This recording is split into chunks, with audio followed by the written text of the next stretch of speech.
मित्रों नमस्कार। मैं डॉक्टर निहोरा प्रसाद यादव, प्रवक्ता जदयू बोल रहा हूं। सबसे पहले 15 से 20 मिनट विलंब होने के कारण आप सबों से क्षमा चाहता हूं। आज फेसबुक लाइव माननीय मुख्यमंत्री नीतीश कुमार जी के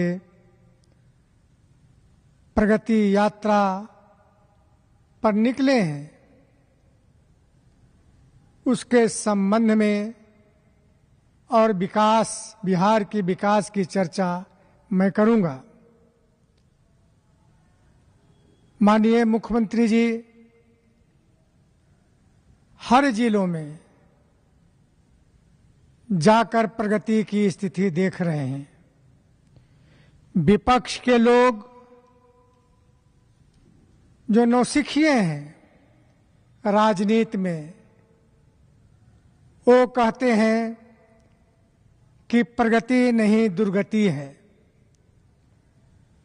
2005 से आदरणीय मुख्यमंत्री जी बिहार में यात्रा की शुरुआत की थी और सबसे पहले न्याय यात्रा 2005 में शुरू हुआ था। उस यात्रा ने जो वर्तमान प्रतिपक्ष के नेता हैं उनके पिताजी और माताजी के कील को हिला दिया था और सत्ता से हटाया था। इनको यह भी पता नहीं है कि यात्रा से कितना लाभ जिलों और बिहार में होता है। यात्रा से जनता द्वारा किए गए, जनता के लिए किए गए कार्यों को देखना और जहां कमियां हैं, जहां जरूरत है, उसको पूरा करना, तो यात्रा का यह महत्व है। आदरणीय मुख्यमंत्री जी यात्रा के माध्यम से इन चीजों को करते हैं। आपने देखा होगा, आज ही अखबार में पढ़ा होगा, जो शिलान्यास जिलों में किया मुख्यमंत्री जी ने, उसका योजना का पैसा बनाने के लिए कैबिनेट से आज पास हुआ। तो यह है माननीय मुख्यमंत्री जी का काम का नीति है। घोषणाएं मात्र नहीं होती, काम भी होते हैं। और यही कारण है कि 2005 के बाद बिहार किस प्रकार हर क्षेत्र में बदले हैं, सभी जानते हैं। आजकल डेली कहते हैं क्या बदलाव हुआ बिहार में, क्या बदलाव हुआ बिहार में। मैं कहना चाहता हूं, नेता प्रतिपक्ष खेत में घूमने से बदलाव नहीं होता। बिहार के लिए नीतियां बनती हैं, बिहार के लिए काम किए जाते हैं। जिन सड़कों पर आप घूमते हैं, क्या वह बदलाव नहीं है? 24 घंटे बिजली का उपयोग करते हैं, क्या वह बदलाव नहीं है? हर घर में नल जल मिला, क्या वह बदलाव नहीं है? शौचालय मिले, क्या वह बदलाव नहीं है? मेडिकल कॉलेज खुले, शिक्षा हब बने, खेल का मैदान राजगीर में अंतर्राष्ट्रीय बना, क्या वो बदलाव नहीं है?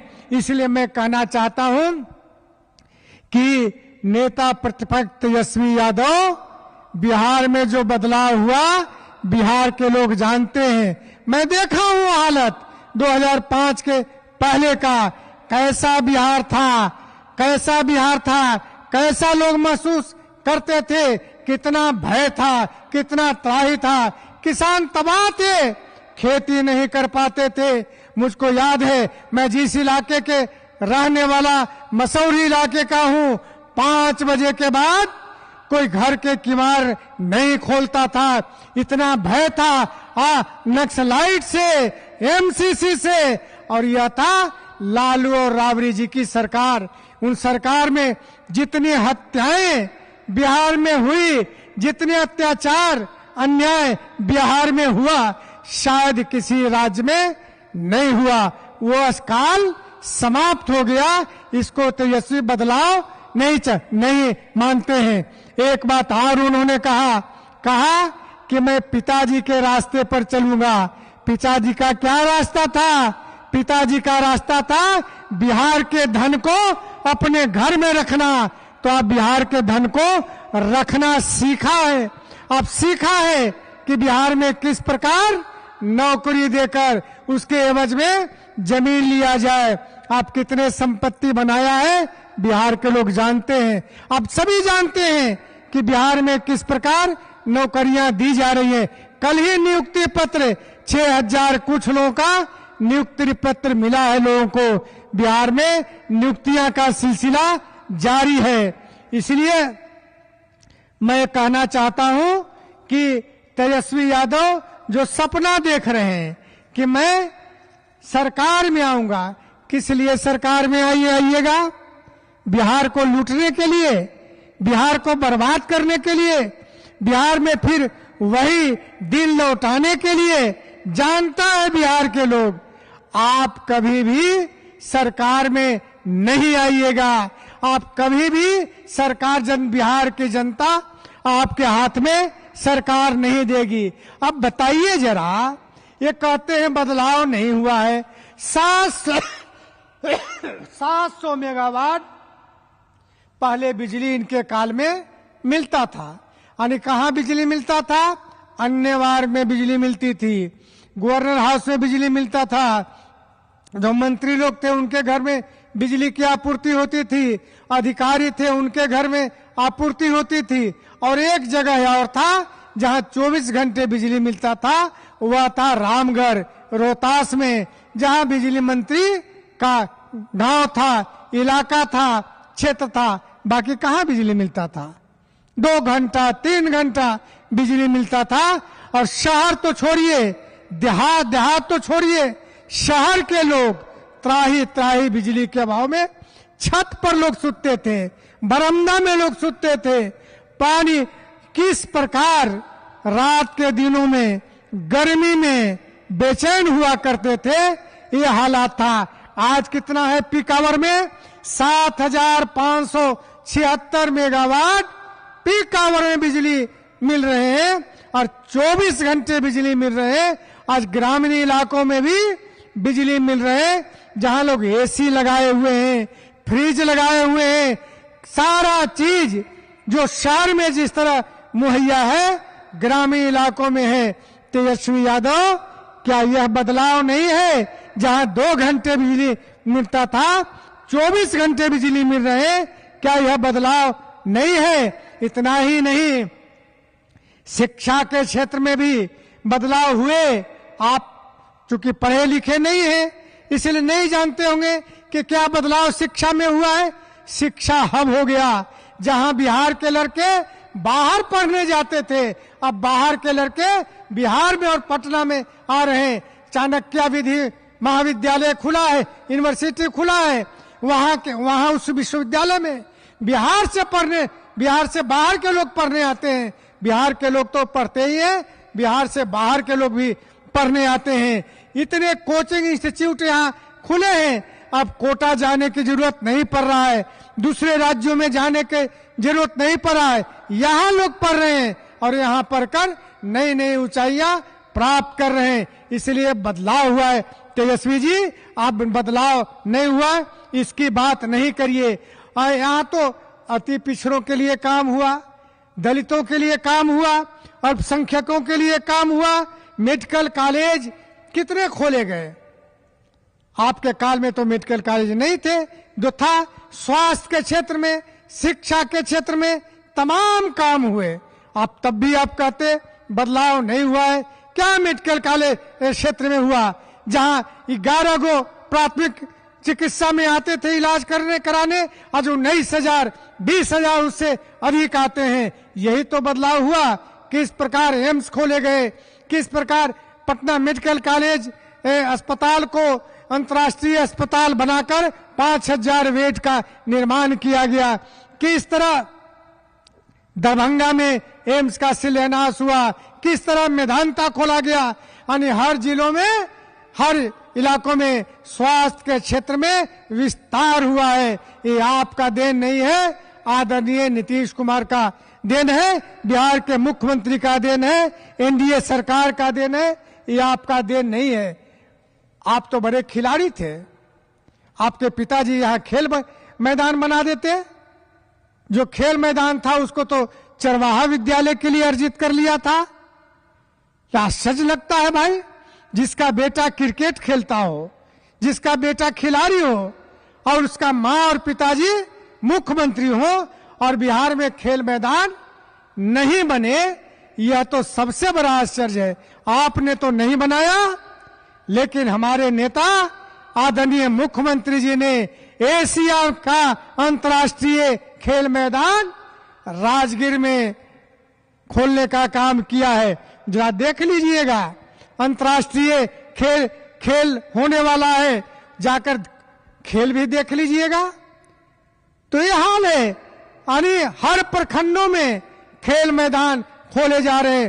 376 खेल मैदान बिहार में खोल दिए गए और लगातार बन रहे हैं कि इस प्रकार बच्चों को, नौजवानों को शिक्षा के साथ साथ खेल में भी अवसर मिले, यह सरकार कर रही है। अंतर्राष्ट्रीय स्टेडियम बनाकर और प्रखंडों में जो खेल मैदान बनाकर ये किया जा रहा है।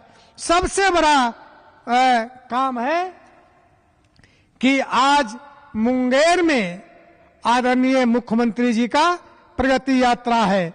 आपको बताना चाहते हैं कि किस तरह मुंगेर के खड़गपुर में पॉलिटेक्निक कॉलेज का निर्माण हुआ है, जिले में इंजीनियरिंग कॉलेज का निर्माण हुआ है, जिले के भारत के दूसरा वानिकी महाविद्यालय का स्थापना हुआ है। मुंगेर मेडिकल कॉलेज का करीब बनकर तैयार है। हो सकता है कि मुख्यमंत्री जी आज उसका उद्घाटन भी करें। यात्राओं को सुगम बनाने के लिए कई जिलों के कई काम किए गए हैं। जमुई जाने के लिए स्टेट हाईवे बना दिए गए हैं, जो बहुत कम समय में, अब तो पटना से चलिए, अब मुझको लगता है कि 2 घंटा में जमुई लोग पहुंच जाएंगे। जहां 6 घंटा 7 घंटा लगा करता था, अब 2 घंटा में जमुई पहुंच जाएंगे। जोड़ने के लिए भागलपुर जिलों को जोड़ने के लिए, यात्रा को सुगम बनाने के लिए मकसद से मुंगेर में और भागलपुर के बीच पुल का निर्माण किया गया है। गंगा में पुल का निर्माण किया गया है। सिंचाई के क्षेत्र में जिले में काम हुए हैं। कई इलाकों में हवेली खड़गपुर के कारीघाटी सिंचाई, हरनन गवई सिंचाई योजना, मनीघाटी चेक डैम का निर्माण, सिंचाई व्यवस्था को दुरुस्त करने का काम हुआ है। तारापुर में सिंहवाहिनी सिंचाई योजना के पुनर्जीवित किया गया है। भीम बांध का सौंदर्यीकरण किया गया है। पर्यटन के क्षेत्र में, हाँ, पर्यटन की जब नाम आई तो तेजस्वी बार बार कहते हैं कि जिले बिहार में लॉ व्यवस्था ठीक नहीं है, विधि व्यवस्था ठीक नहीं है, लॉ एंड ऑर्डर ठीक नहीं है। तेजस्वी जी, जब लॉ एंड ऑर्डर ठीक नहीं होता तो साल में 8 करोड़ जो पर्यटक बिहार में नहीं आते, उसमें भी विदेशी पर्यटक करीब 5,000 से अधिक आए। अगर विधि व्यवस्था ठीक नहीं होता तो इतने पर्यटक नहीं आते। आपके काल में क्या था? पर्यटक आने का नाम नहीं लेता था, शहर में कोई निकलने का नाम नहीं लेता था, गांव में कोई निकलने का नाम नहीं लेता था। आज तो 12 से 2 बजे रात तक भी जाकर मेन इन ड्राइव देखिए कि इस प्रकार परिवार के साथ लोग एंजॉय कर रहे हैं, घूम रहे हैं। तो आप बेकार की बात करते हैं। आप बिहार में कुछ करना नहीं चाहते, लोगों को भरमाना चाहते हैं। आपका वोट बैंक तो ऐसे ही समाप्त होगा। मैं इतना जरूर कह सकता हूं आपको कि आने वाला जो चुनाव है, उस चुनाव में आपका क्या हश्र होगा वो आप ही समझिएगा। मेरा दावा है कि आप नेता प्रतिपक्ष नहीं बन पाइएगा, उस लायक भी सीट आपको नहीं आएगा।